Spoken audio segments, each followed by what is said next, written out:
love it. Like this, like, okay, anyways, moving on. Yep. The fig tree or Mugumo tree, did I say it okay? Yep, Mugumo tree, yes. Yes, among the Agikuyu community has a traditional and religious significance. Well, why does the community attach so much significance to this particular tree? This week on My Culture, we focus on the Mugumo tree and what it means to the Kikuyu community.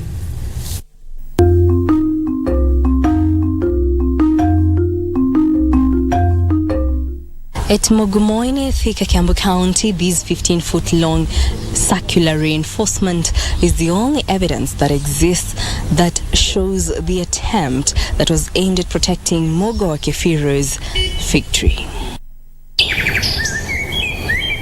Located at Section 9 of the sub-county, Mugumo Gardens once nurtured one of the largest fig trees in the country.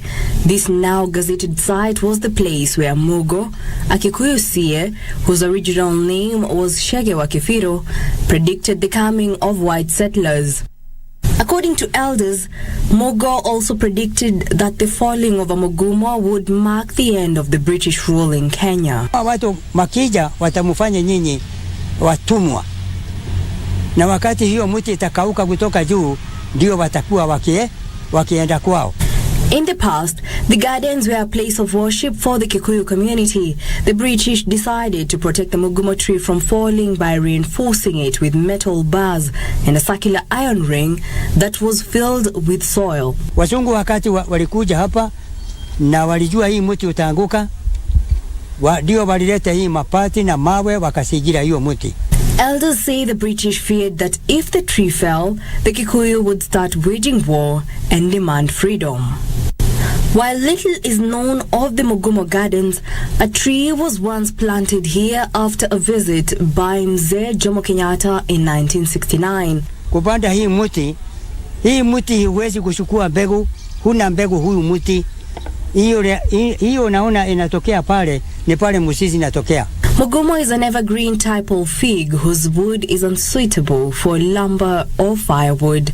Elders will specifically be looking for what is the botanical name. It's called Ficus loningin, and this is the Mugumo tree that has roots that come from the top and come down to the ground looking like beards. When we go there as elders, if we find out that that tree had been selected and anointed for sacrifices, we advise that that tree should not be used for firewood except by very elderly women who are beyond childbearing age.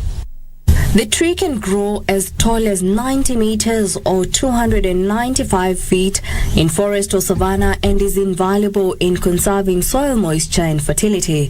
Mugumo trees are physically and ecologically powerful. The tree roots suspend downwards as ropes do, and through these roots, the Mugumo can suffocate other trees that are in the way of its growth. There are also trees of Ngai, the Kikuyu god who chose Mugumo tree as places to inhabitat when descending from heaven to commune with the Kikuyu people. Mugumo tree shall never be taken lightly by the Agikuyu community, because if you abuse it, it can ravage. The Mugumo is often compared to modern-day church buildings where beneath the fig tree's leafy branches, men prayed for rain, for crops to grow, and for green grass to flourish for their cattle and sheep. If that Mugumo tree does not bear the signs of the beard of our ancestor Agikuyu and does not quickly produce the milk that is supposed to signify the milk that is produced by our mother Mobi, and that is why we called the children of Gikuyu and Mumbi, that tree may not qualify to be anointed for sacrifices. To ensure conservation of these sacred trees, children were taught the value of these trees through stories, riddles, songs, proverbs, and taboos.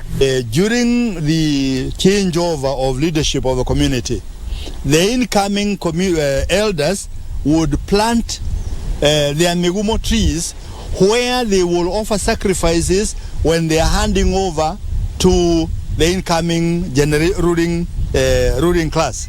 Jackie Wambiru, My Culture.